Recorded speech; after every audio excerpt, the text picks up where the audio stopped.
Buenos días a todos. En la ciudad de Panamá son las 11:02 de la mañana. En Londres son las 4:02 de la tarde. Gracias a los amigos de Legal 500 que nos han ayudado a organizar este evento. Un evento en el que tenemos algunos participantes de lujo.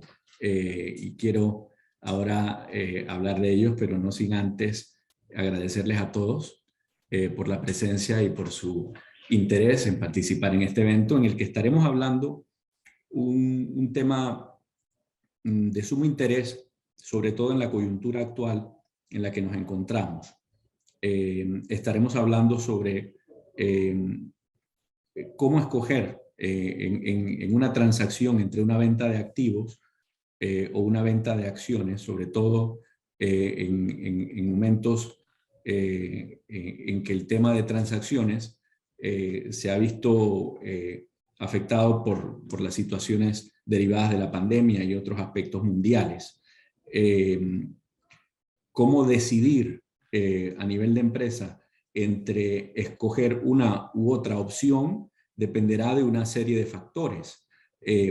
Factores que son de diversa naturaleza, y en el día de hoy vamos a analizar algunos aspectos legales a tomar en consideración y también cómo se da la integración con los equipos financieros, que son los que llevan a cabo este due diligence para poder llevar estas operaciones y que permiten que esa toma de decisiones sea basada en aspectos objetivos, ¿no? Mi nombre es Oliver Muñoz, soy socio de la firma Quijano y Asociados en Panamá, una firma establecida en el año 1959. Nuestra firma se dedica a brindar asesoría en materia corporativa y en temas relacionados con transacciones internacionales y locales. Soy socio del área que dirige el tema de el tema de mercado de capitales, mergers and acquisitions y aspectos regulatorios financieros en Panamá.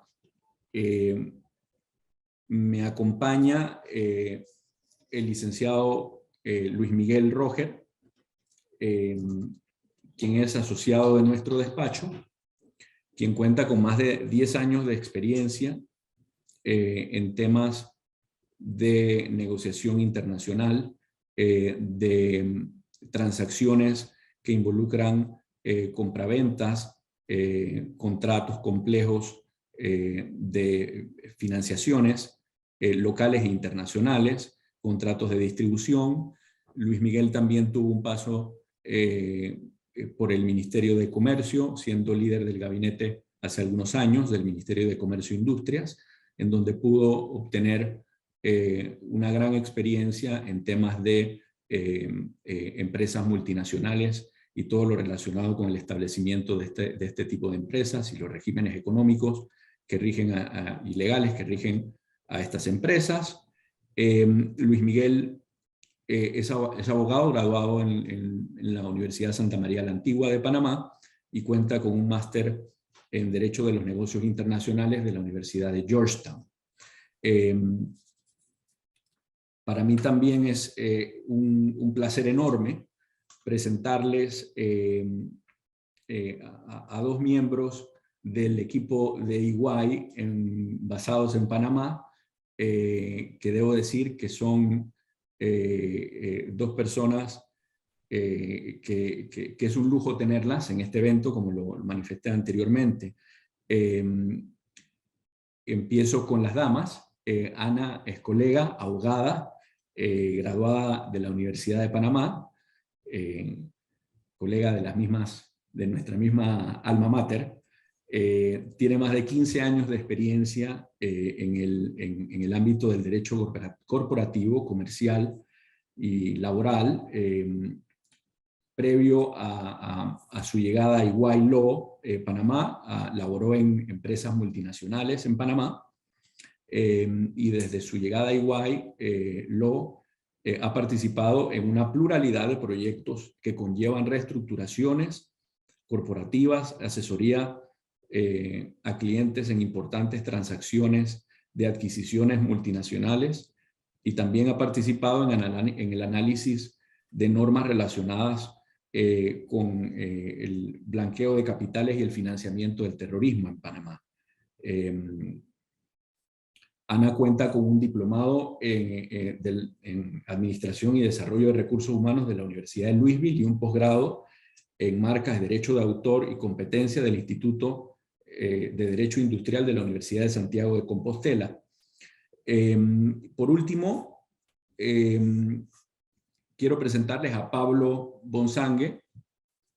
Es un honor tenerte, Pablo, en este webinar que quiero que sea una especie de diálogo y conversatorio entre nosotros y que pueda permitir que sea lo más abierto posible, puedas contarnos igual tus experiencias. Pablo es socio para Panamá, Centroamérica y República Dominicana de EY. Se unió al equipo de Centroamérica en el año 2018 para liderar la práctica de Transaction Diligence en la región. Pablo, antes de unirse a la región de Centroamérica, fue director ejecutivo de EY en su oficina de Madrid por más de 18 años, trabajando principalmente con clientes corporativos y de private equity. Tiene una amplia experiencia en múltiples jurisdicciones, España, Europa, LATAM. Ha trabajado con las principales entidades financieras del mercado español, Banco Santander, BBVA, Bankia, por mencionar algunas, igualmente formando parte en refinanciaciones de empresas tales como SACIR, Colonial, entre otras. Pablo ha trabajado en la región en más de 120 proyectos de empresas líderes dentro de la región que han requerido apoyo en temas transaccionales.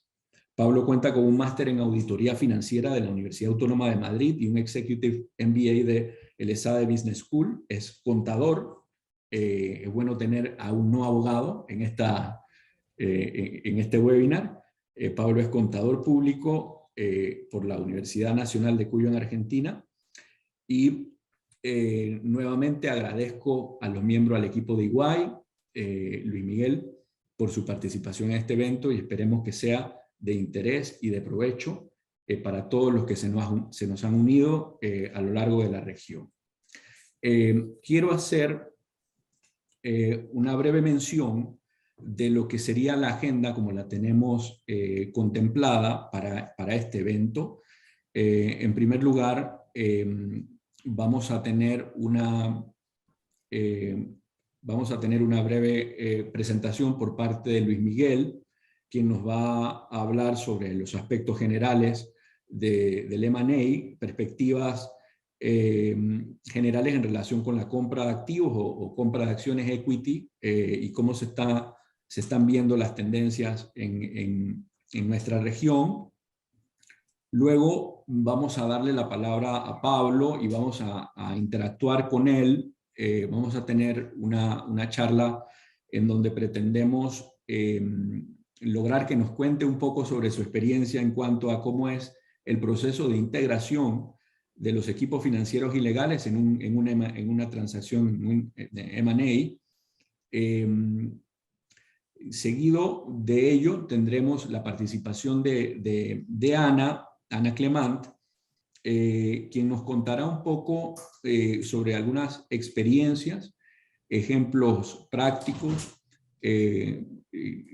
algunos retos, desafíos que se han presentado en algunas transacciones, más desde el punto de vista legal. Ella lidera el equipo legal en EY Law Panamá.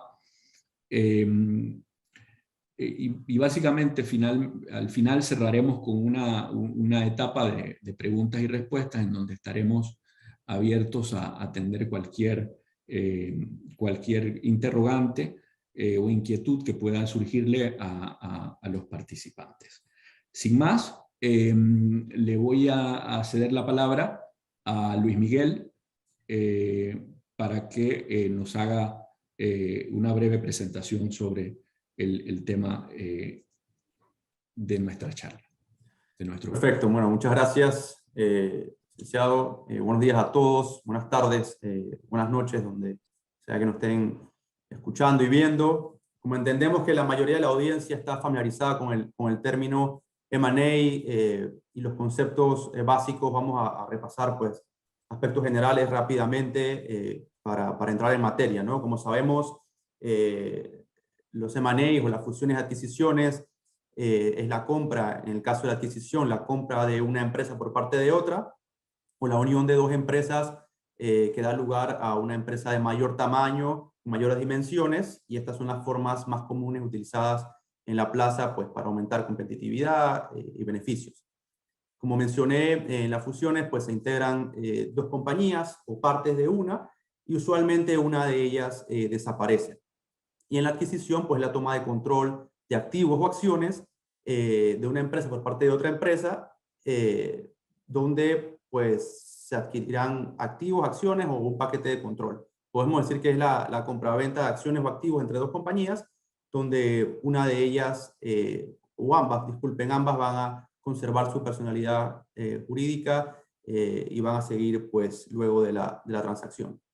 Existen en estos tipos de transacciones, se denominan transacciones verticales, horizontales o conglomeradas, dependiendo de las empresas que se estén adquiriendo. Las horizontales, pues las empresas del mismo sector que compiten entre ellas y una adquiere a la otra.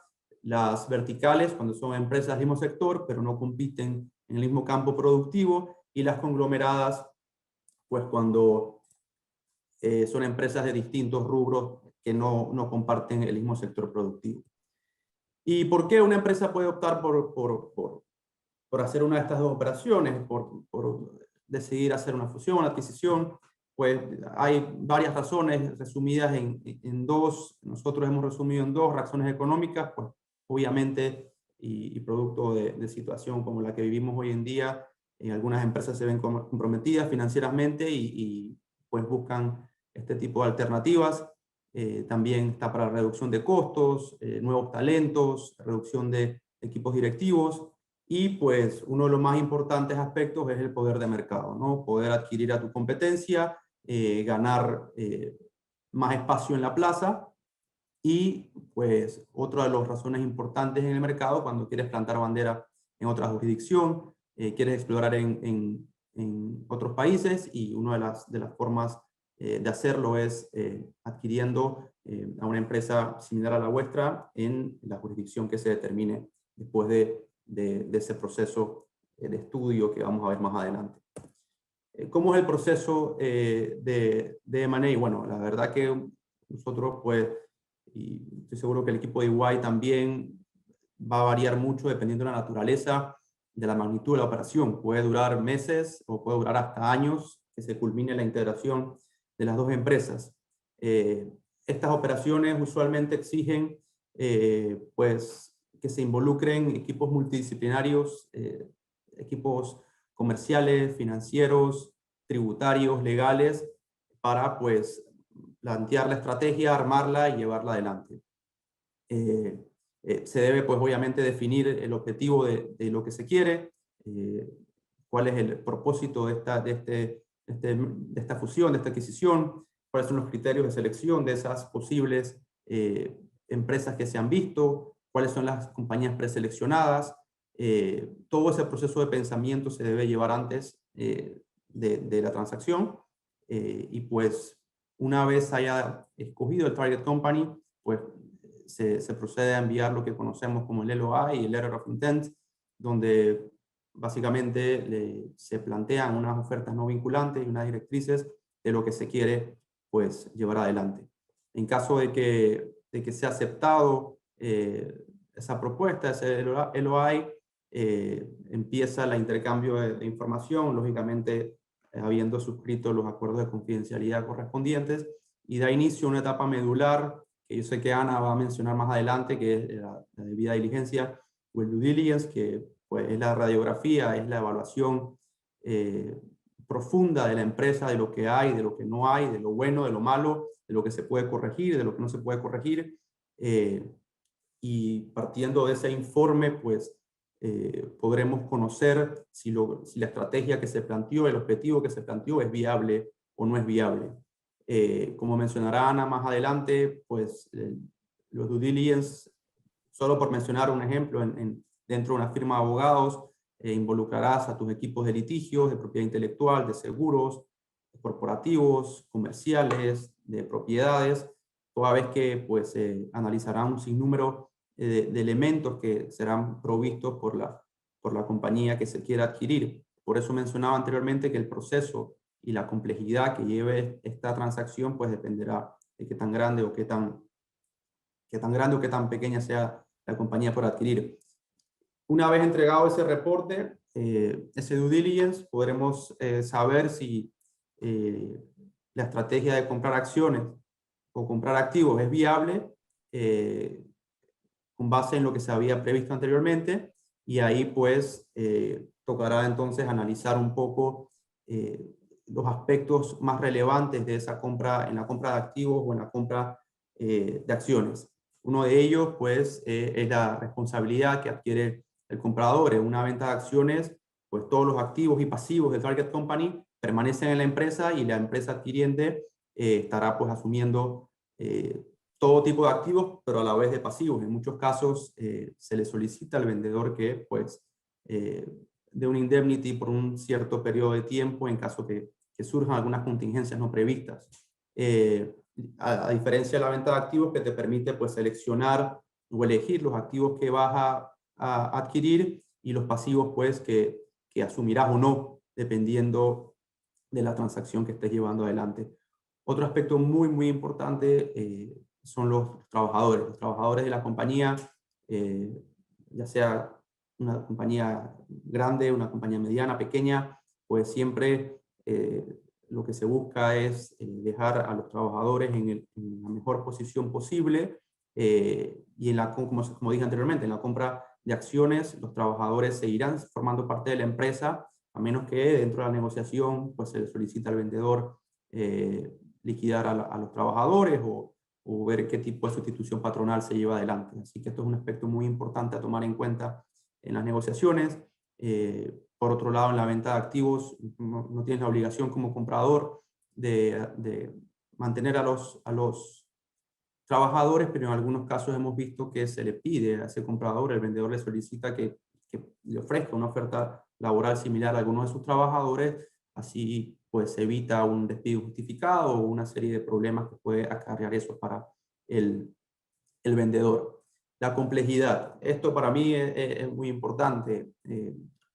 Se dice que la venta de acciones es un poco menos compleja, porque pues en la venta de activos tienes que requerir o solicitar toda la información referente a la transferencia de los activos, ya sea bienes, inmuebles, permisos, licencias, arrendamientos, contratos, equipos, vehículos, y eso puede llevar pues obtener más consentimientos de los diferentes actores, de terceros, y eso puede que sea un tema más complejo, a diferencia de la venta de acciones, que pues con la firma de los contratos se lleva adelante la transacción, y pues con la entrega de los títulos se entendería que pues se ha transferido la propiedad a la otra parte, pero en realidad creo que en la práctica se ve de todo. Hay transacciones de acciones muy complejas, dada la naturaleza de esos documentos corporativos. Yo creo que Ana puede hablar de eso en los retos y los desafíos que uno se encuentra, y hay transacciones de venta de activos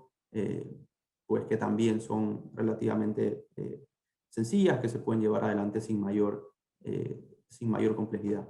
Y obviamente hay un componente muy importante en el aspecto tributario. Hay consideraciones fiscales, tanto para el vendedor como para el comprador, que pues, se tienen que analizar con el equipo tributario, con el equipo de impuestos, que el adquirente pues, esté utilizando, y no vamos a profundizar en el tema de consideraciones fiscales porque creo que requeriremos un webinar exclusivamente para eso, más cuando hablamos de transacciones cross-border, adquiriendo en varias jurisdicciones. Eso implicará pues legislaciones tributarias distintas en cada país, así que es un tema muy importante, y tener en cuenta también este tipo de operaciones. También se dice que la compra de acciones es un poco más discreta, ya que en teoría la empresa seguirá funcionando relativamente igual. Obviamente sabemos que existen cambios, pues eso es una de las desventajas, cambios en los equipos directivos, en los empleados. Y en la venta de activos, pues suele implicar menos riesgos para el comprador, por lo que hemos mencionado anteriormente, ¿no? Poder seleccionar qué activos vas a comprar y dejando fuera algunos de los pasivos. Un tema que puede ser visto como bueno o como malo es que el vendedor seguirá manteniendo la personería jurídica de esa empresa, y en caso de no querer seguir operando tendrá que liquidar su empresa, sus permisos, sus licencias, sus trabajadores, dependiendo de cómo haya sido la negociación. Por eso, pues, decimos que la compra de activos o la compra de acciones será algo que se determina al principio, pero producto de todos esos hallazgos que aparezcan en todo este proceso de debida diligencia y todo el proceso de revisión de qué es mejor o qué no, pues podremos determinar si mantenemos el plan original o habrá que hacer pequeños tweaks o pequeños cambios para poder seguir adelante con la operación. Algunas posibles desventajas de este tipo de operaciones, pues en algunos casos existen pues varios equipos que se van a integrar, y eso puede crear cierto tipo de dificultades para que las culturas de las dos organizaciones pues se unan y puedan seguir operando de la manera regular. Periodo largo para la integración operativa, administrativa, gerencial. En ocasiones hemos visto que como en el proceso de negociación los trabajadores de las empresas pues están al tanto, y en algunos casos al tener ese cierto grado de incertidumbre la productividad puede verse afectada durante el proceso. Por eso a veces los tiempos, los cronogramas que se plantean son tan importantes seguirlos al pie de la letra para evitar demoras y poder hacer estos procesos lo más expedito posible.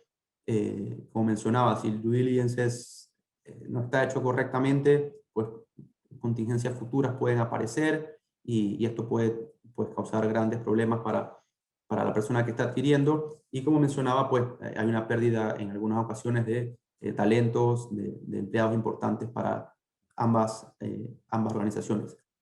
Dicho lo anterior, desde un punto de vista legal, quisiera pues, que Pablo nos comentara un poco más profundo ese lado financiero, de cómo ellos asesoran, cómo nos apoyan en todo este proceso. Así que le cedo la palabra a Oliver para que pues, siga adelante con este conversatorio. Gracias, Luis Miguel. Muy interesante lo que planteabas.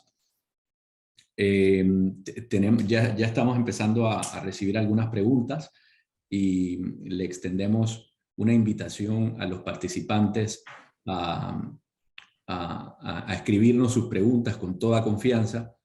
Procuraremos hacer un esfuerzo por atender cada una de ellas. Ya nos han preguntado si vamos a compartir la presentación, Luis. En efecto, les confirmamos que vamos a compartirla con mucho gusto, y buscaremos con el equipo de Legal 500 la forma de hacérselos llegar a los participantes que así lo soliciten. Tenemos una pregunta, una primera pregunta que tiene que ver con el tema del hermetismo con el que en ocasiones se manejan algunas transacciones de M&A.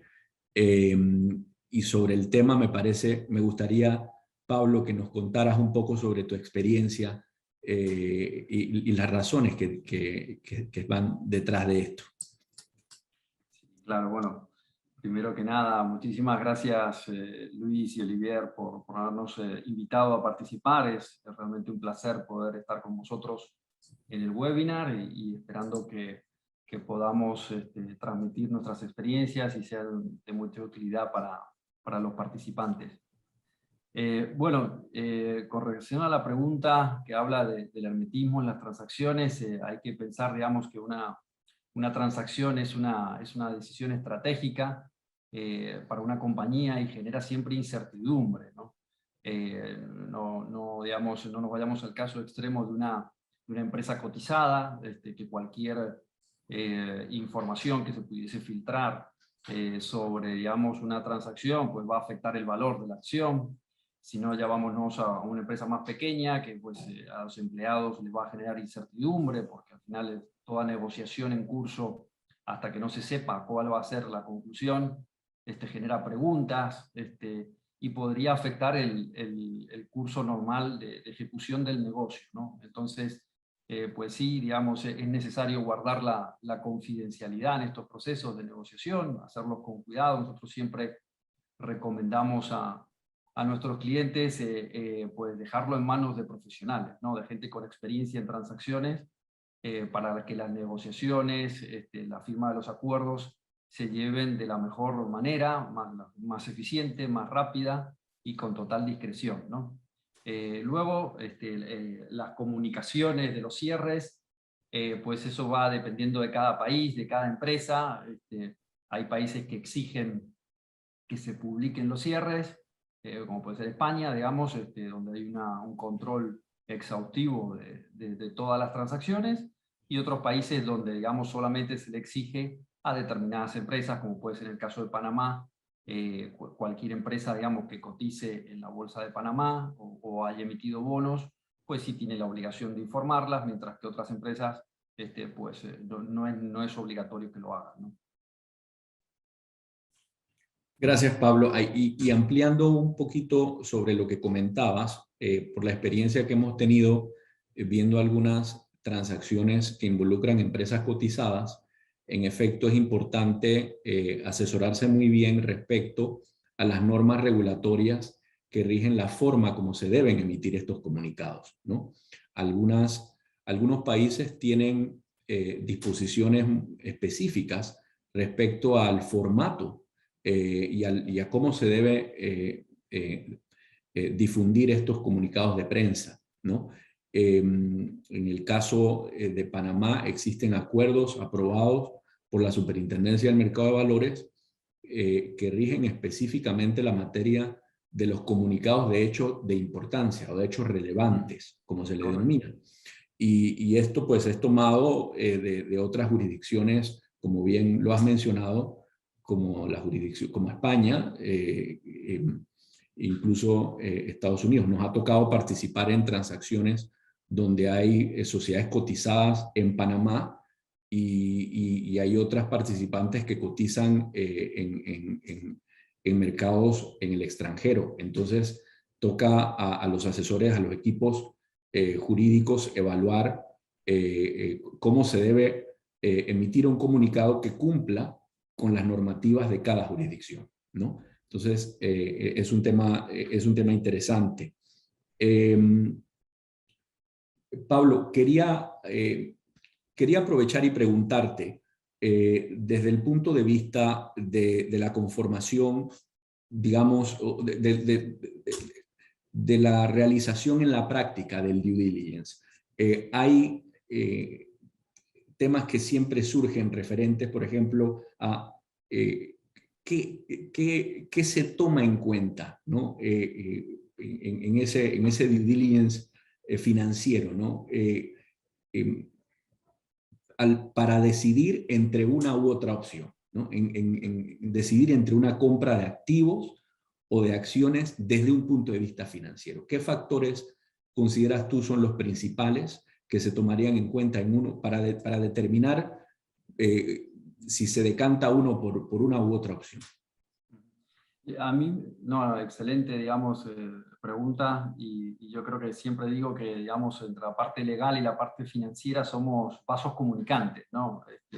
Podemos hacer un gran trabajo en due diligence, pero si no firmamos un buen acuerdo de compraventa y si ese acuerdo no plasma los findings del due diligence, pues flaco favor le estamos haciendo a nuestro cliente, ¿no?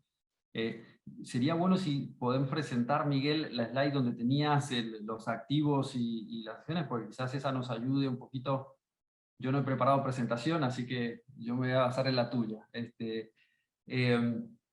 Yo creo que, digamos, en el tema de compra de acciones, que al final cuando compro la acción, lo que estoy comprando es el negocio completo, ¿no? Ahí compro toda la cadena de valor que tiene ese negocio. Entonces, cuando compro esa cadena de valor, pues la tengo que analizar en detalle todo el ciclo, desde si soy, digamos, una empresa que produzco o soy simplemente una persona que comercializa, o hago las dos cosas, o qué grado de complejidad tiene esa producción, si es simplemente una mezcla, un empaque, o hay una transformación, hay un proceso, digamos, productivo que incluya, digamos, una transformación de un producto, mediante, digamos, cocinar una materia prima, ¿no?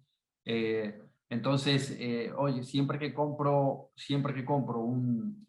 las acciones, estoy comprando todo un negocio, todas las contingencias que pudiesen existir, me las voy a traer por los periodos de prescripción que toque, fiscales, o laborales o legales, y por supuesto, digamos,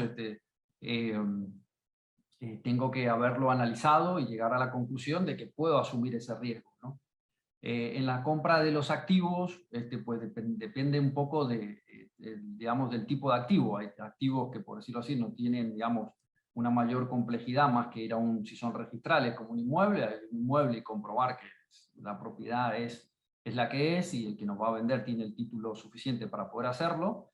Pero luego hay otros activos que están ahí en el medio, digamos, como puede ser, digamos, una cartera de clientes, donde tengo que analizar, digamos, el comportamiento de esas ventas, de las relaciones, de cuánto ha ido, no solo cuánto he vendido, sino cuánto he cobrado, los plazos, para poder darle un valor, ¿no? Tanto si compro una cartera de clientes, como si compro una marca, como si me quiero traer los empleados, ¿no? Yo creo que Luis mencionaba el tema de los empleados, y que es un tema, digamos, que también, dependiendo de la jurisdicción, puede ser más o menos complejo, porque ahí puede darse la situación en una transacción donde se decida despedir a los empleados y recontratarles en la nueva empresa, pero nos encontramos con que las contingencias nos las traemos igual. Entonces nos hemos gastado el dinero en despedir para empezar de nuevo una relación, pero eso no nos ha quitado las contingencias laborales del negocio, ¿no? Entonces eso hay que analizarlo y entenderlo bien.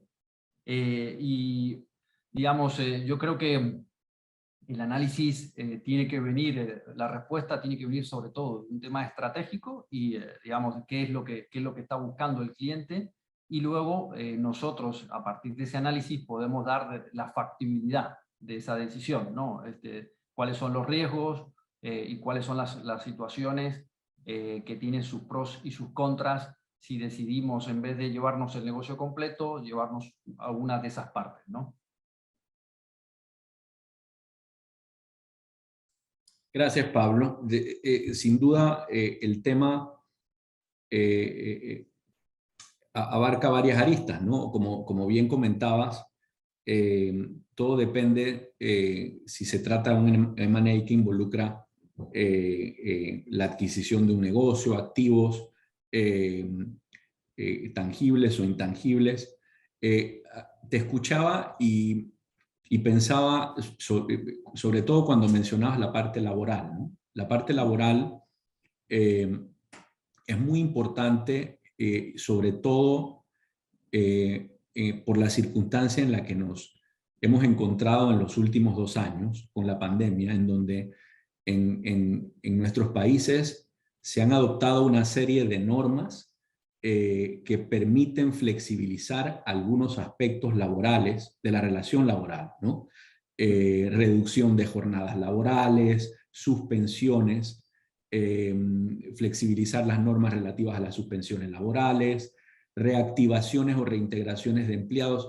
Es muy importante, sobre todo por razón de ese desarrollo normativo que se ha dado en el ámbito laboral, por razón de la pandemia, es importante prestar especial atención al tema laboral y asegurarse de que la empresa ha adoptado las medidas acorde con esas normativas, ¿no? Para evitar posibles contingencias, como dices. Imagínate liquidar un empleado y quedando con una contingencia aún mayor, ¿no? Correcto. No, es un no, tema... totalmente de acuerdo con ello, y solo para complementar, digamos, lo que estabas mencionando, Oliver, es también siempre recomendamos, hay que analizar el aspecto operativo, digamos, de la cultura organizacional. Cuando al final integro dos compañías, tengo que pensar que eso lo voy a tener que gestionar, digamos, si por ejemplo hay veces que una compañía puede tener unos beneficios que otra no tiene, en horarios, pues, no sé, tanto de vale comida o vacaciones. Hay un montón de situaciones que cuando compras una compañía tienes que entenderla desde el punto de vista laboral, porque te va a generar, digamos, un efecto contagio, por decirlo así, en tus propios empleados, que si no lo has medido correctamente, podría generar un problema, o no, ¿no? Pero es un tema que seguro hay que poner sobre la mesa, ¿no? Pablo, nos hacen una pregunta interesante y de seguro ustedes se han encontrado situaciones en las que en la estructura de las, digamos, de las sociedades involucradas en un M&A, hay por ahí alguna sociedad de alguna jurisdicción de aquellas que no son, que son concebidas como poco transparentes, ¿no? Aquí mencionan el nombre de una, pero no voy a mencionarlo, pero sí comprendo que podemos encontrarnos a veces con estructuras que contemplan este, sociedades que en ocasiones son jurisdicciones un poco exóticas, ¿no? Entonces, me gustaría, desde tu punto de vista, y yo quizás contarte un poquito luego sobre nuestra experiencia, y cómo lo ven, y cómo manejan este tipo de situaciones cuando se encuentran con ellas. Sí. Bueno, aquí, digamos, tenemos que ser, digamos, pensando, digamos, que la palabra exótico depende de para quién, ¿no? Probablemente con el público de UK que tenemos, algunos pensarán que Panamá es exótico también, ¿no? Es cierto. Pero dicho eso, yo creo que al final las reglas que aplican son las mismas. Tú cuando haces una transacción, lo que las partes necesitan es transparencia, y honestidad, y entonces no se pueden ocultar cosas, digamos, que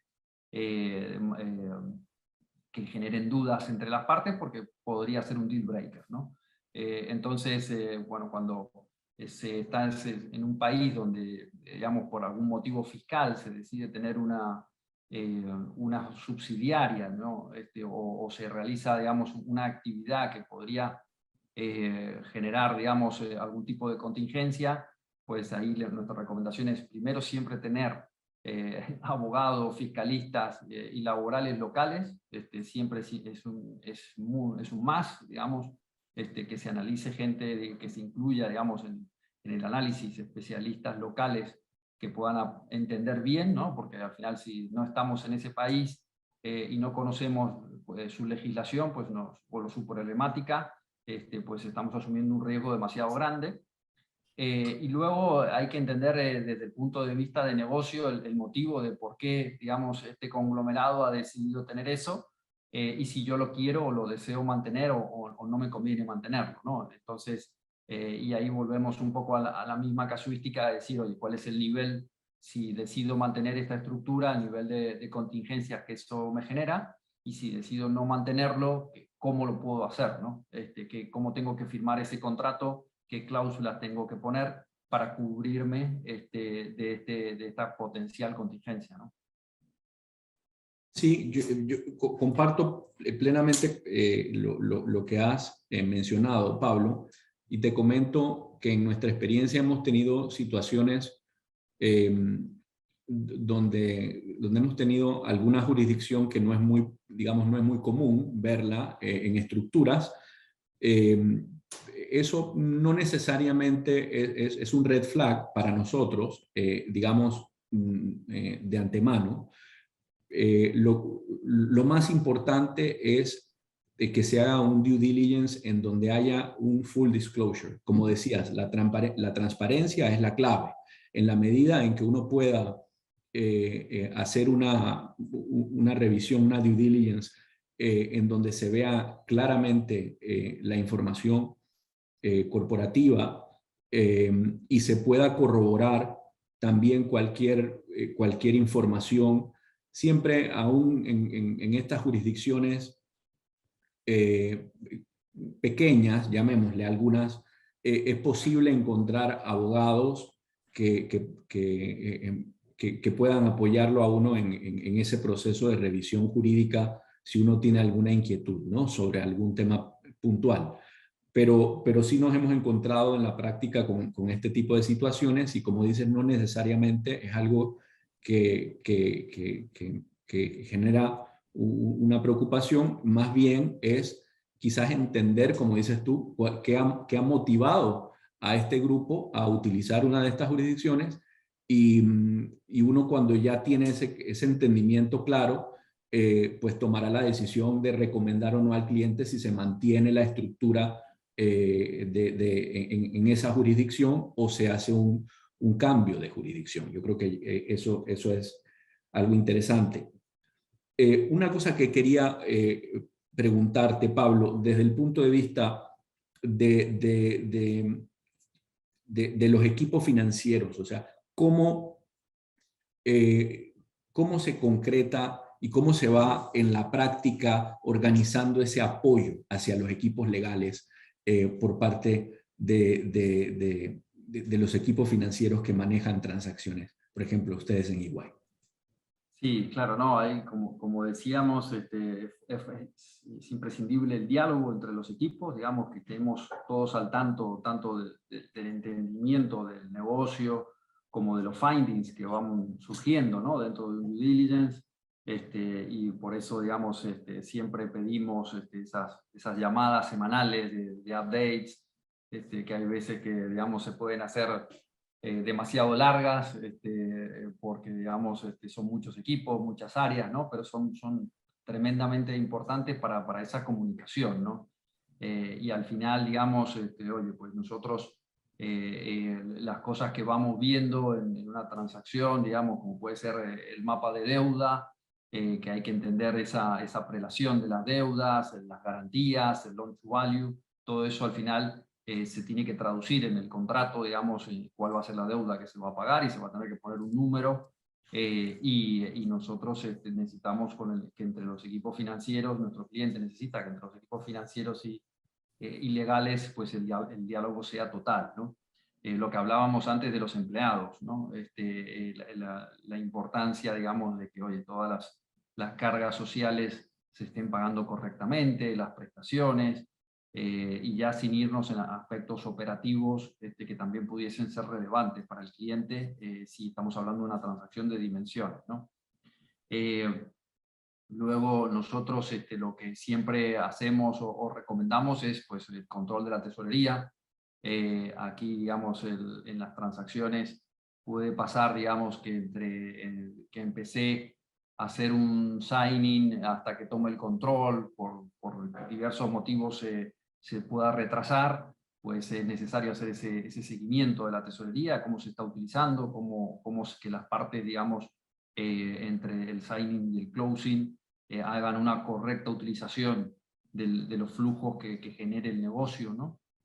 Y por supuesto, digamos, nosotros en lo que es el proceso de valoración, si participamos ahí, no siempre lo hacemos, pues necesitamos entender el plan de negocio, ¿no? Cuando estamos, por supuesto, en una situación de distrés, pues el plan de negocios es clave, porque es al final la forma en que yo voy a darle la vuelta al negocio, y necesitamos entenderlo, analizarlo si es viable, si es factible, si es algo que no tiene relación con el histórico y estamos hablando de que vamos a transformar el negocio, vamos a empezar a hacerlo de una manera diferente, o si es una continuidad cambiando cosas puntuales, ¿no? Entonces, en base a eso, pues también nuestra participación, digamos, es relevante ahí. Pablo, por último, hemos hablado mucho de la importancia de los acuerdos, de hacer buenos acuerdos, de que esta integración entre los equipos legales y financieros es lo que ayuda a que se puedan estructurar acuerdos que sean acuerdos buenos para los clientes, ¿no? No serán perfectos, pero serán acuerdos que seguramente tomarán en cuenta todos esos aspectos que se han venido detectando a lo largo del due diligence, ¿no? Todos esos hallazgos. Te haría la siguiente pregunta: ¿cómo llegar a esos acuerdos, que esos acuerdos sean sostenibles? ¿Cómo ha sido la experiencia de ustedes? Sí, ahí, digamos, distinguir entre lo que es una compañía en crecimiento de una compañía en distress, ¿no? En una compañía en crecimiento, pues es más sencillo, digamos, que un acuerdo sea un win-to-win, como le decimos, en transacciones, donde, digamos, tanto vendedor como comprador se sienten satisfechos por el acuerdo alcanzado, digamos, porque estamos en una compañía que está en crecimiento, una compañía donde, digamos, las cosas vienen bien y esperamos que vayan mejor, ¿no? En una compañía en distress, lamentablemente es cuando la cosa no viene bien, y entonces hay que tomar medidas difíciles, hay que analizar si digamos, para la supervivencia de esa compañía, pues se necesitan cambios estructurales que pueden implicar quitas de deuda, entonces donde haya acreedores o accionistas que pierdan su dinero, donde hayan despidos, empleados que continúen su actividad. Entonces es una situación donde lamentablemente el distress no va a ser win-to-win, y ahí lo que para hacerlo más sostenible, nosotros lo que pensamos es que se haga, digamos, realmente una transformación sostenible del negocio, ¿no? Yo recuerdo en España, digamos, que cuando empezó la crisis, en el año 2008, la crisis financiera, todas las inmobiliarias fueron el primer sector y el más perjudicado, digamos. Y de hecho, digamos, a la mayoría de las inmobiliarias que se iniciaron procesos de reestructuración, de refinanciación, dejaron de existir o pasaron a poder de los bancos, que los bancos se transformaron, digamos, en los grandes gestores inmobiliarios de España durante un tiempo, ¿no? Y hubo una compañía, yo recuerdo que empezó antes del 2008 y que hoy sigue y cotiza en la Bolsa de Madrid, que es Colonial. Recuerdo Colonial, digamos, haber hecho realmente un acuerdo sostenible porque hizo realmente un análisis en profundidad de su situación financiera y patrimonial, separó aquellos activos que no le generaban flujos de efectivo, los encapsuló, buscó una solución específica para ellos, y luego identificó correctamente cuáles eran los activos que sí generaban flujos y le permitían hacer un repago de la deuda y entender cuánto era realmente la caja que se iba a generar en ese negocio, y poder hacer una refinanciación que todavía, aparte de tomar una serie, por supuesto, de medidas internas en cuanto a la reducción de sus costes, etcétera, le permitió mantenerse y ser hoy una de las pocas inmobiliarias que puede decir, yo sobreviví a la crisis financiera del 2008, ¿no? Siendo que en aquella época pues habían inmobiliarias mucho más grandes que ellos que se quedaron en el camino, ¿no? Sí, y fueron años muy difíciles para el sector y le costó a algunos incluso ceses de operaciones de grupos importantes en el sector inmobiliario en España. Tuvimos la experiencia de conocer a algún grupo que quiso venir a invertir a Panamá en un momento en el que era previo a la crisis y tuvo que abandonar sus proyectos y sus planes de expansión en la región, ¿no? Entonces fue una época muy difícil. Pablo, te agradezco enormemente. Quiero cederle ahora la palabra a la distinguida e ilustre colega, única mujer que nos acompaña en este panel, y bueno, felicitarla aunque sea un día tarde, en el Día de la Mujer, el Día Internacional de la Mujer también. Ana, es un placer tenerte con nosotros. Nos gustaría que nos contaras un poquito de la experiencia como líder de ese equipo de EY Law, ¿no? Que han tenido que ver algunos temas de transacciones, reestructuraciones.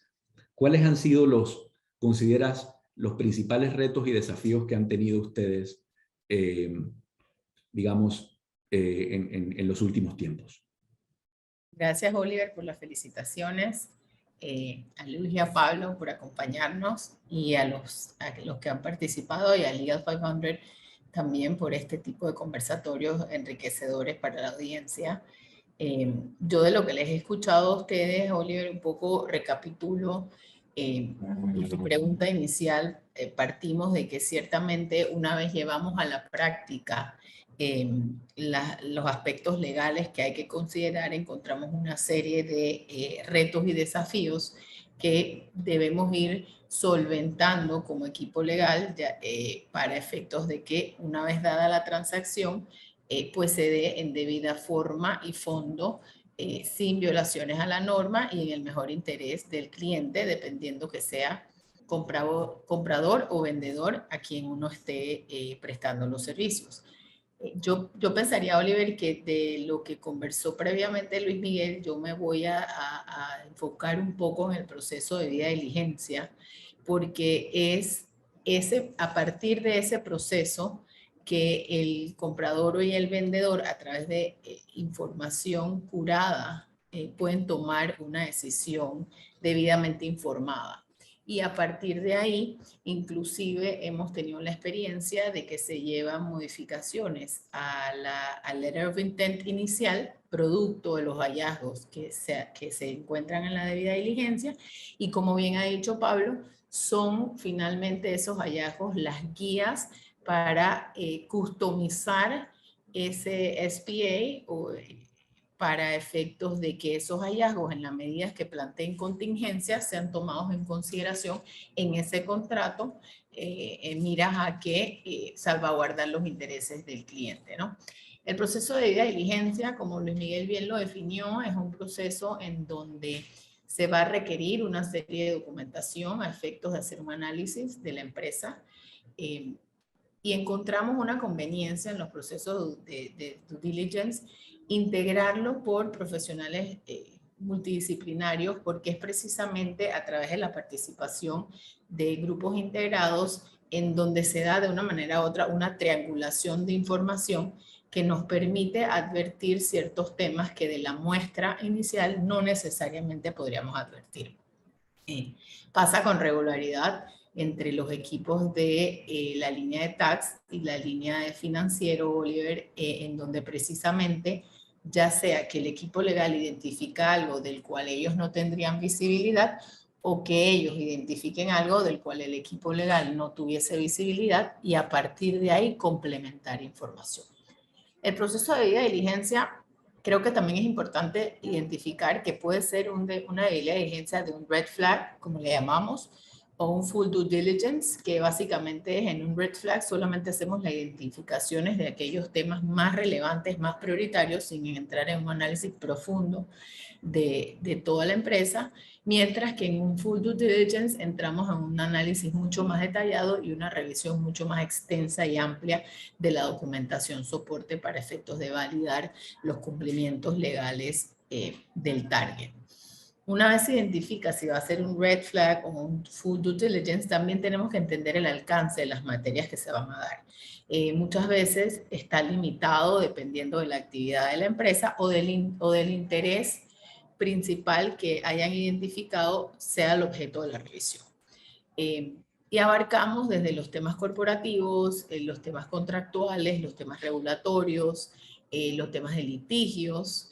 Dependiendo del tipo de empresa, también entramos a ver el tema de propiedad intelectual, industrial, la protección de datos, que ahora en Panamá con la norma de protección de datos pues tiene una relevancia muchísimo mayor, y no menos relevante, como ustedes ya han comentado, los temas laborales, que son sumamente importantes y que y que hacen parte en la gran mayoría de los M&A de hallazgos relevantes para efectos del contrato de compra que se vaya a firmar entre las partes, si es el caso que incluye trabajadores.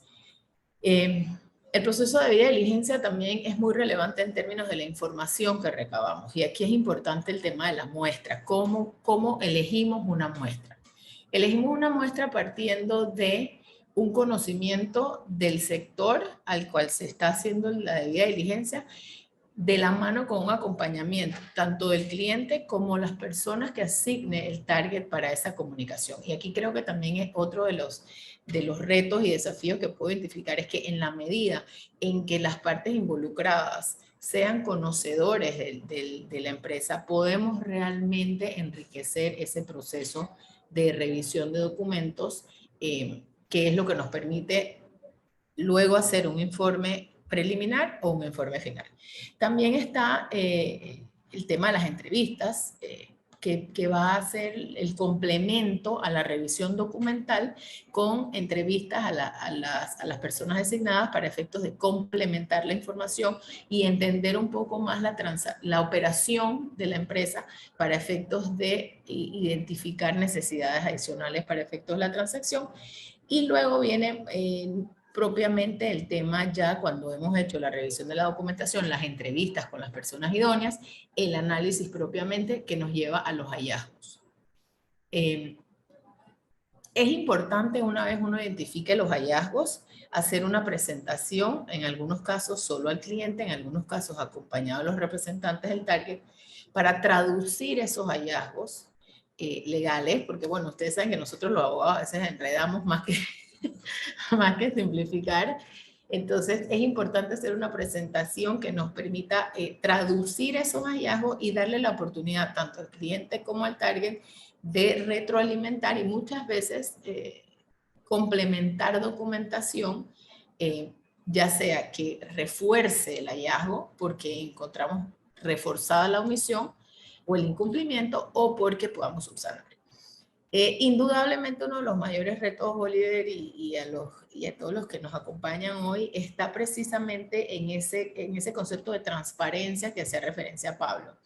En la medida que los equipos que integran un proceso de due diligence aporten documentación y participen en esas entrevistas a partir de esa transparencia o de esa disposición a compartir información, podemos realmente aterrizar mejor en hallazgos que indudablemente sean en beneficios de ambas partes. Tomo la palabra de Pablo. Menudo favor le haríamos al cliente si luego de un informe final no tomamos esos hallazgos para el acompañamiento de la implementación, porque es a partir de esos hallazgos identificados y esas contingencias que hayamos identificado que debemos redactar un contrato o ajustar la transacción inclusive a esos nuevos hallazgos, ¿no? Nosotros en EY, en la parte legal, también hacemos el acompañamiento de la estructuración propiamente y nos hemos encontrado que lo que puede iniciar pensado de una manera, pues luego un proceso de debida diligencia requiere un proceso adicional para estructurar nuevamente y darle esa viabilidad legal a lo que mentes brillantes como Pablo dicen que hay que hacer, ¿no? Entonces ahí entramos en lo que nosotros vemos como fusiones, escisiones, inclusive en muchas ocasiones, naturalmente cuando hay necesidad de disolver y liquidar sociedades, e inclusive en casos un poco más robustos, la figura del joint venture, que también es una posibilidad que tuviésemos que estructurar y dar ese acompañamiento legal a esas estructuras. En las fusiones y en las decisiones también tenemos que considerar si las entidades que están participando son nacionales y son extranjeras, en cuyo caso habría que tomar pasos previos para que se puedan dar esas fusiones y esas decisiones, y esos tiempos se tienen que considerar dentro de la transacción. Decía Luis Miguel al inicio, y coincido con él plenamente, procesos de debida diligencia que uno piensa que va a demorar un par de meses y pasa el tiempo y estamos todavía tratando de complementar, conciliar o adecuarnos a la transacción. Además de eso, también hay consideraciones propiamente legales de la jurisdicción que debemos tomar en cuenta. Por ejemplo, Panamá tiene para efectos del retail una limitación a nivel constitucional del ejercicio del comercio al por menor. Para nacionales o para sociedades constituidas previas al 72. Entonces, dentro del proceso de debida diligencia, en la medida que la actividad comercial sea del retail, pues también tenemos que tomar esas consideraciones y traducírselas al cliente oportunamente para que tome las medidas y sepa pues que es algo a considerar. En el tema laboral, pues ustedes hicieron referencia ya al tema de las sustituciones y al tema del ambiente laboral que se crea en función a este tipo de decisiones corporativas. Y más allá del tema propiamente de cómo se va a manejar, también en otros casos hemos tenido la experiencia en donde empresas con convenciones colectivas deben tomar en consideración que el código establece que en el caso de sustituciones, la empresa que sustituye quedará obligada en los mismos términos y condiciones que la sustituida, salvo que los trabajadores negocien una nueva convención colectiva con esta nueva entidad. Entonces, esos también son temas a nivel laboral, dependiendo del tipo de empresa que hemos tenido que entrar a ver y que muchas veces, no habiendo sido consideradas previamente, modifican el planteamiento inicial de la adquisición. También podríamos comentar el tema de, obviamente, en actividades, como ustedes comentaron, en actividades como la de bancaria, como la de seguros, inclusive como la de telecomunicaciones, la permisología que debemos validar para efectos del adquiriente y los pasos previos que habría que tomarse, por ejemplo, en el caso de la superseguros que ya lo comentaste, igual en la super de banco, que se requieren inclusive autorizaciones previas. Otro tema que hemos visto en la práctica es el tema de empresas que tengan contrataciones con el Estado. En ese sentido, en el supuesto de contrataciones públicas, también la ley de contrataciones públicas contempla pasos previos que habría que validar para efectos de, una vez concedida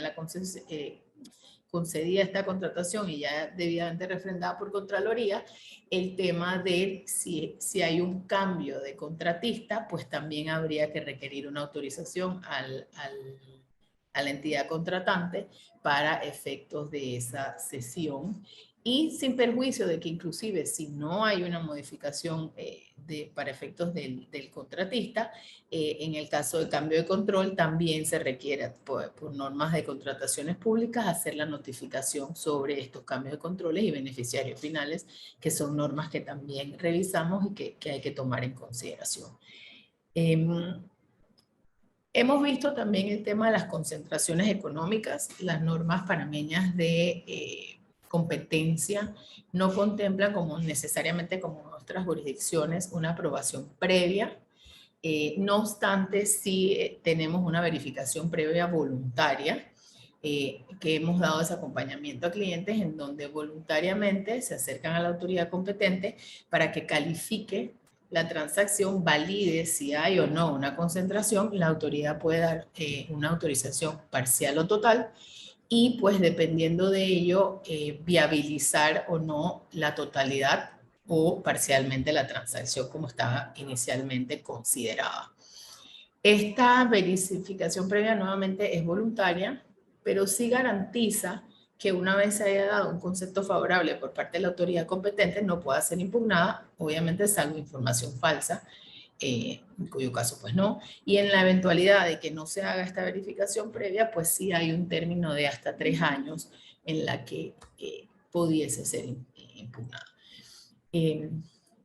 Creo que de lo que hemos conversado, lo más importante para mí en estos procesos nuevamente es esta comunicación fluida entre las partes para poder identificar esas situaciones legales que deban ser enmendadas.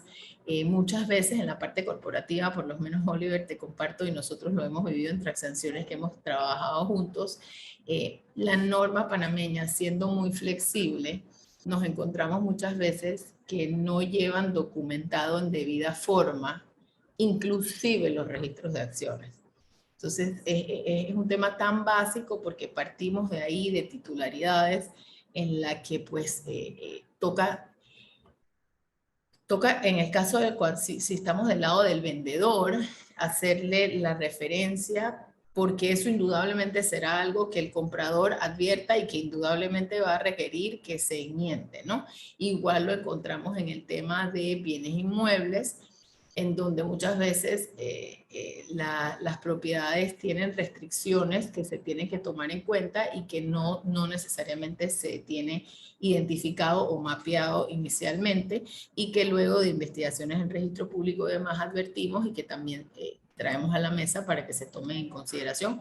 Y nuevamente, en el caso de un acompañamiento a un vendedor, enmiende previo el proceso, o en el caso del comprador, pues lo tome en cuenta por las limitaciones que haya en el tema. Entonces, básicamente, la transparencia de la información es sumamente relevante en estos procesos, y el acompañamiento de profesionales que conozcan la materia, y nuevamente el beneficio o la conveniencia realmente de que el proceso de due diligence esté integrado por un equipo multidisciplinario, porque precisamente es a partir de ese enriquecimiento en el que en muchísimas ocasiones nos hemos visto identificando situaciones legales a partir de los propios equipos internos y no necesariamente de la documentación o información que provea cliente o target, ya sea por desconocimiento o ya sea porque no hay realmente esa disponibilidad de transparencia. Y hasta aquí nuevamente agradecerles a todos ustedes y espero que haya sido información útil, de interés. De suma utilidad, Ana, muy valiosa la información que nos has compartido. Hemos recibido un par de preguntas, de hecho, muy interesantes. Cuando hablabas de la importancia de conformar equipos para compartir esta información producto de la debida diligencia, evidentemente en ese due diligence se designan enlaces o representantes por cada parte, ¿no? Y uno de los comentarios que nos hacía uno de los participantes es la importancia de que esas personas estén también cubiertas con un NDA, obviamente por la información que se maneja. Y eso es algo, es una muy válida observación. Es un tema que sí, siempre tenemos que ponerle especial cuidado, pero se me venían a la cabeza algunas situaciones en las que hemos tenido estos fríos data rooms, ¿no? Que ustedes deben conocer, que ya son parte esencial, inherente a una transacción de money. Pero, ¿qué tan frío es revisar un data room si no tengo del otro lado alguien con quien pueda yo interactuar, con quien pueda yo aclarar? Y por eso es la importancia de que estos enlaces, estos equipos, que exista una buena comunicación para poder que fluya la información y se aclaren los puntos de una manera eficiente. Yo creo que esto contribuye y estoy seguro que coincidirán conmigo en esto.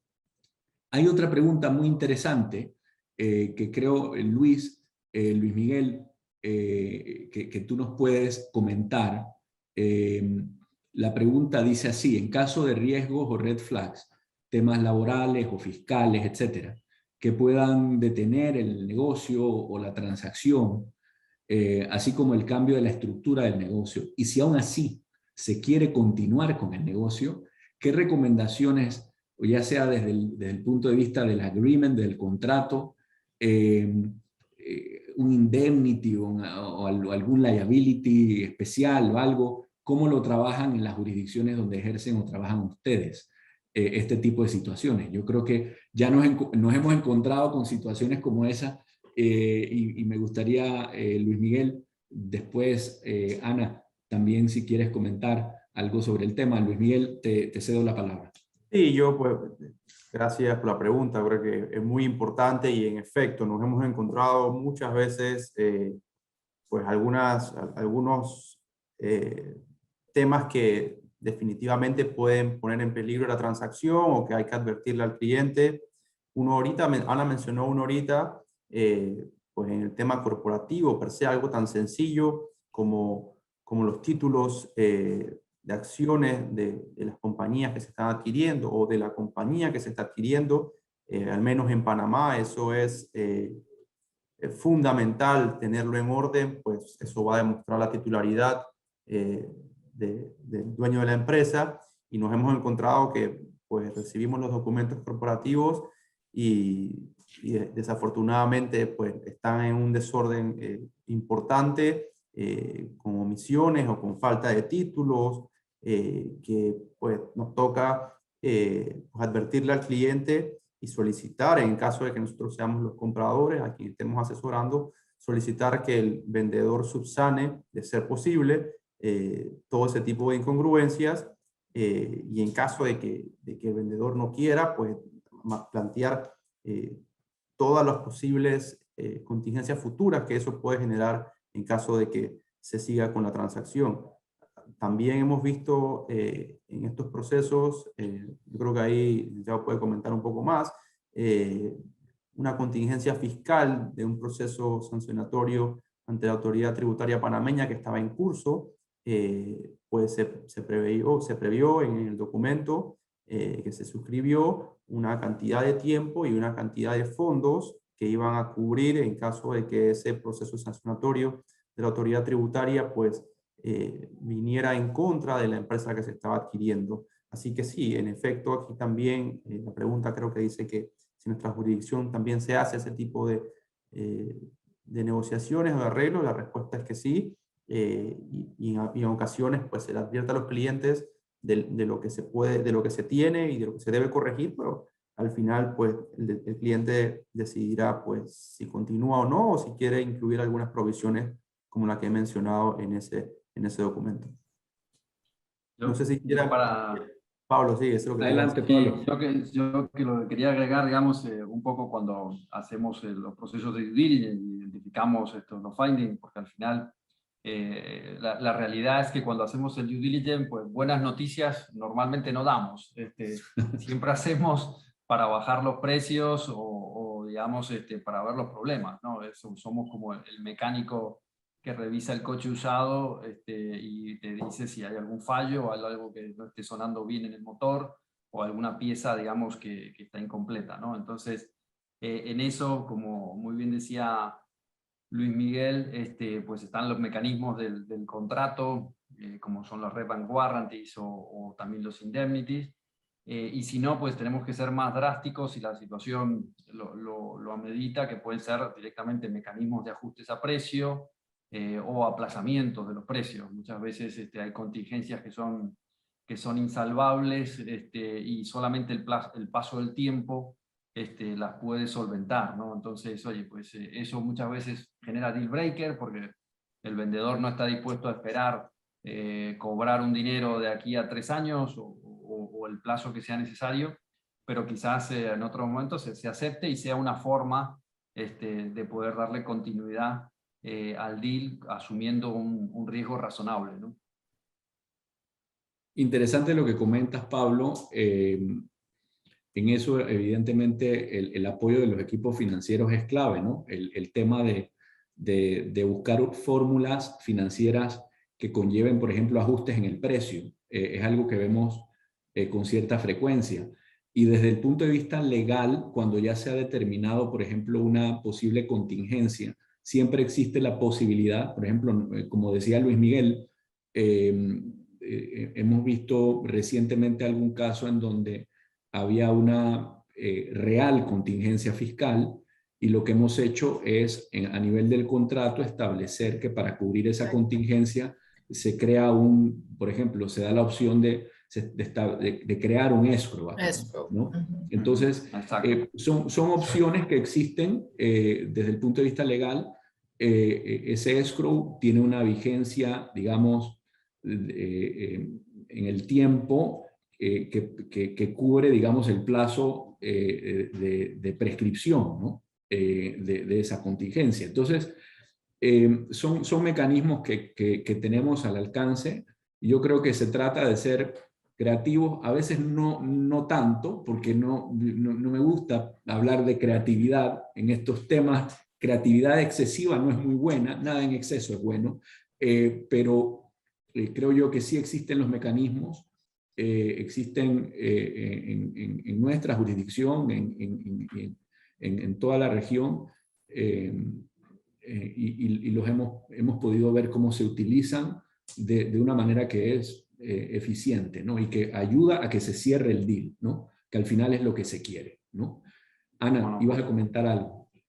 Sí, correcto. Iba a decirles que, como dice Pablo, no siempre somos portadores de buenas noticias, pero el acompañamiento va precisamente para que esas noticias que no son buenas se traduzcan en arreglos que de la mejor manera satisfagan la transacción y la viabilicen. Me llama la atención, a nosotros nos ha pasado ahora a propósito de pandemia, que es una situación que ha presentado escenarios muy diferentes. Nos hemos encontrado contratos en donde se ha incluido lo que conocemos como el earnout o la prima posterior en función a un rendimiento, porque hay cifras que responden a temas pandémicos. O sea, hay empresas que la pandemia les ha favorecido considerablemente y que en un proceso como este el precio de venta está sujeto a que ese crecimiento sea sostenible. Entonces, sí, a la pregunta del parte estoy totalmente de acuerdo, no necesariamente un escenario negativo tiene que ser un deal breaker, pero sí necesariamente tiene que ser la guía para que se fortalezca los acuerdos entre las partes y se tomen en cuenta esos hallazgos y se lleven a covenants que permitan que haya menores pérdidas para las partes. Entonces, precisamente de ahí la importancia de un due diligence. En la medida que el due diligence sea bastante positivo, pues no se tendrá que tomar mayores previsiones en términos de contrato, pero en la medida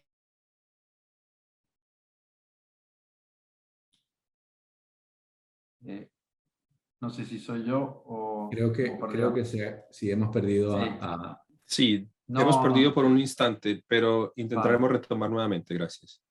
Ok, no, y continuando con lo que mencionaba Ana, por supuesto, siempre la idea es poder darle mecanismos cuando sea posible a nuestro cliente que pueda cerrar el deal, ¿no? Yo creo que eso es siempre intentar ayudarle. Y aquí dependemos un poco también, o sea, nuestro digamos, criterio profesional es ser objetivos y dar las soluciones posibles. Y aquí el cliente tiene que decidir en función de su apetito del riesgo, ¿no? Así es. Hay sectores, digamos, que son más informales, por decirlo de alguna manera, donde, digamos, hay veces que se cometen contingencias laborales o fiscales simplemente por ignorancia de tratamientos que se deberían haber dado a determinados asuntos, ¿no? Y no hubo una intención por parte de la empresa target, digamos, de omitir algún pago, es simplemente un desconocimiento, ¿no? O un mal asesoramiento. Y entonces, bueno, pues eso es nuestra obligación, digamos, como asesores, ponerlo sobre la mesa y luego ver cómo se puede solucionar y también dependerá del cliente. Hay clientes, si son clientes cotizados o internacionales, pues evidentemente tienen muchas restricciones a la hora de poder hacer adquisiciones porque no pueden asumir determinados riesgos, mientras que otros clientes sí podrían asumirlos y buscar una ventana para poder cerrar el deal, ¿no? Así es, Pablo, y coincido plenamente. Fíjense que tenemos otras interrogantes que van en línea con temas que ya hemos conversado. Por ejemplo, nos mencionan el tema de la inconformidad de los registros de acciones con lo que establece la ley 32, que es común. ¿Qué tan estrictos consideran que debemos ser en cuanto a las formalidades, teniendo en cuenta que el libro de registro de acciones se puede llevar por medios electrónicos? Me parece una pregunta muy interesante y me gustaría escuchar la opinión de Luis y de Ana en este sentido. Sí, bueno, yo creo que como lo mencionábamos, ¿no?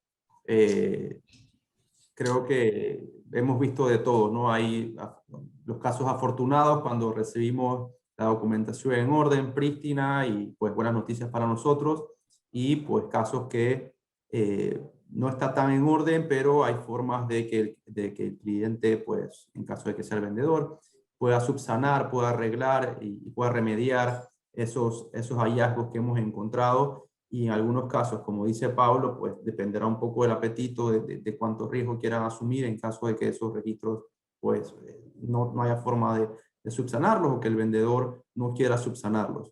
Yo creo que hoy en día con todas las regulaciones que, al menos en Panamá, en este tipo de temas de conocer al cliente, cada vez más nos encontramos empresas con sus registros de acciones, sus certificados en orden, pues toda vez que la ley hoy en día está siendo mucho más exigente con esos temas, y yo sé que Ana nos puede comentar perfectamente sobre eso, sobre pues, lo que se pide, y creo que poco a poco vamos a estar recibiendo información corporativa pues en orden. Pero en efecto hemos recibido los dos registros de acciones, tanto físicos al día y registros digitales con la información al día también. En esos casos sugerimos que venga pues debidamente firmado por dignatarios de la empresa, pues para tener el mayor respaldo posible.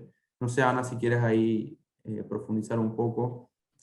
Yo diría que la pregunta es, en términos de lo que vienen siendo las propias titularidades, pues obviamente ahí quizás no hay margen para mucha flexibilidad. Los certificados de acciones y el registro de acciones son documentos claves para efectos de cualquier transacción, y ahí pues debe procederse con las acciones que deban corregir cualquier omisión, que como dice Pablo, muchas veces son no de mala fe o con malas intenciones, sino sencillamente dejadez de la administración que no lo ha hecho correctamente, pero que en ese aspecto personalmente pienso que no hay mucho margen de flexibilizar.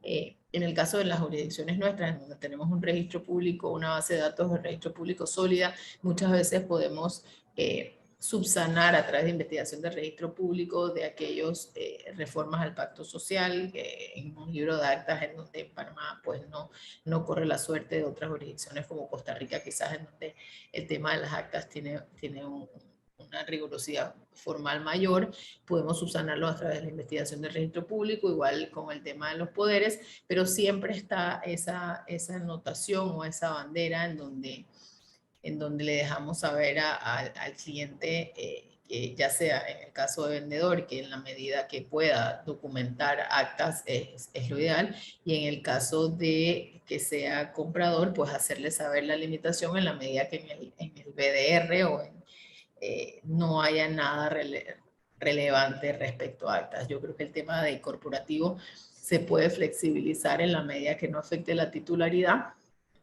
o los derechos. Y aquí creo que otro tema relevante es el tema de los accionistas minoritarios, que no abordé, pero que también hemos visto de relevancia en ciertas transacciones en donde la ley panameña reconoce el derecho de los accionistas minoritarios, y tenemos que tomarlo en consideración para la transacción, porque las decisiones de la mayoría no pueden afectar los derechos de los accionistas minoritarios y deben tomarse en cuenta para efecto de la transacción, ya sea que vayan a ser parte de ella o que el plan sea adquirirlos previamente. Son temas que también se tienen que tomar en consideración, y por eso para nosotros a la pregunta, flexibilizar en la medida que no tenga incidencia en temas de titularidades de acciones.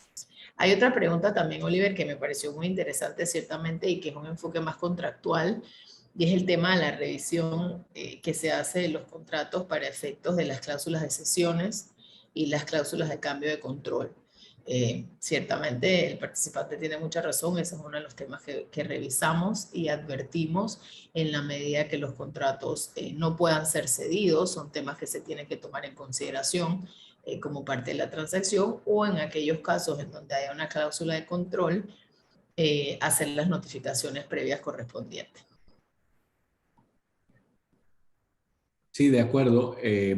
Me pareció igualmente, Ana, una pregunta muy interesante porque sabemos de contratos de financiación, contratos de préstamo que contienen estas cláusulas, que básicamente son obligaciones de no hacer, de hacer, por ejemplo, una decisión o un cambio de control sin haber hecho la notificación previa a la entidad, al acreedor. Entonces, son cosas que se deben tener en cuenta, obviamente, en el due diligence.